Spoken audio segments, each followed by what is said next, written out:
যারা হামলা পরিচালনা করলো, যারা মব ভায়োলেন্স সৃষ্টি করলো, সেখানে মব ট্রায়াল করার চেষ্টা করলো, সেখানে যারা তারা ধর্মীয় যে স্লোগান নারায়ে তকবীর স্লোগান দিয়ে তারা ওখানে হামলা পরিচালনা করলো, পক্ষান্তরে প্রকাশক তিনি সেখানে জয় বাংলা স্লোগান দেওয়ায় তার বিরুদ্ধে অভিযোগ আনা হলো।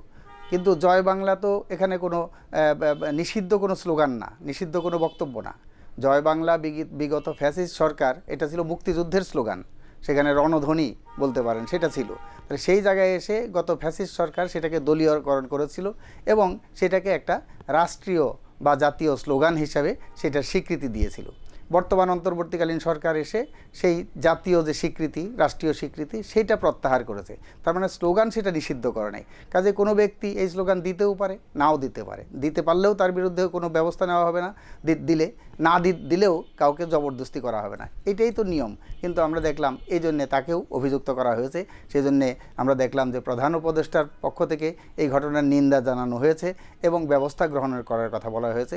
আমরা আশ্বস্ত হতে চাই প্রধান উপদেষ্টার কথাতে, যাতে প্রধান উপদেষ্টার কথা সরকার এবং প্রশাসন সেটা কার্যকর করে এবং দোষীদের বিরুদ্ধে কার্যকর যে শাস্তি, সেই শাস্তির বিধান করে, তাদের বিরুদ্ধে ব্যবস্থা গ্রহণ করার উদ্যোগ গ্রহণ করে।